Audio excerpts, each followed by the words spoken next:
Bienvenue dans nos études bibliques.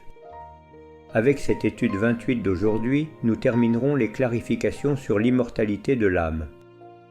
Pardon pour ces études qui peuvent être quelque peu pessimistes, mais elles sont très nécessaires pour la compréhension de la Bible et nous vous promettons que des études plus pleines d'espoir viendront. Voyons une question intéressante. Quand les sauvés recevront-ils la vie immortelle ? Je vais lire ce que Matthieu dit dans son Évangile, chapitre 16, verset 27. « Car le Fils de l'homme viendra dans la gloire de son Père avec ses anges, et alors il rendra à chacun selon ses œuvres. » À cause de cette lecture, nous pouvons déduire que les sauvés ne vont pas au ciel en mourant, mais lorsque Christ reviendra sur la terre pour la deuxième fois. Face à cette déclaration de Matthieu, comment comprendre quand ils disent que le voleur sur la croix, à côté de Jésus, est monté au ciel le même jour? Lisons le passage dans l'Évangile de Luc, chapitre 23, versets 42 et 43, qui disent ainsi.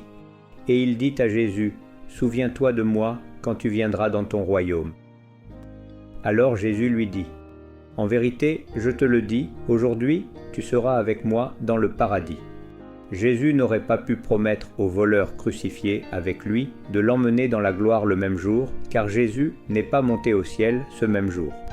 Alors, comment le voleur pouvait-il monter au ciel alors que Jésus était encore sur la terre? Cela est confirmé par l'apôtre Jean dans son Évangile, chapitre 20, verset 17. Il dit ainsi. Jésus lui dit, « Ne me touche pas, car je ne suis pas encore monté vers mon Père. Mais va à mes frères, et dis-leur, je monte vers mon Père, et votre Père, vers mon Dieu et votre Dieu. » Alors, comment le voleur pouvait-il monter au ciel ce jour-là si Jésus n'était pas encore monté?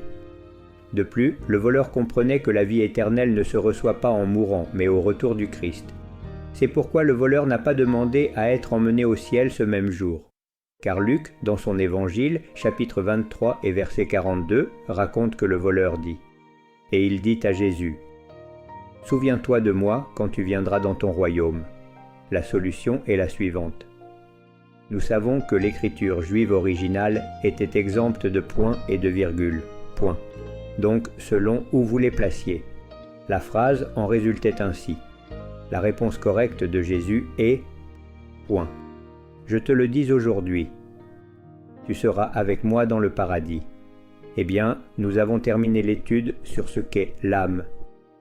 Demain, avec l'étude 29, nous commencerons à réfléchir sur un autre sujet qui s'accorde avec cette série qui parle, de manière très proche, du malin Satan, comme c'est l'état des morts.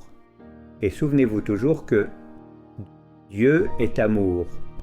Si tu souhaites une étude personnalisée, en présentiel ou en ligne, contacte nos numéros de téléphone. Suivez-nous sur nos réseaux sociaux. Et n'oubliez pas de liker si cela vous a plu et de vous abonner à notre chaîne.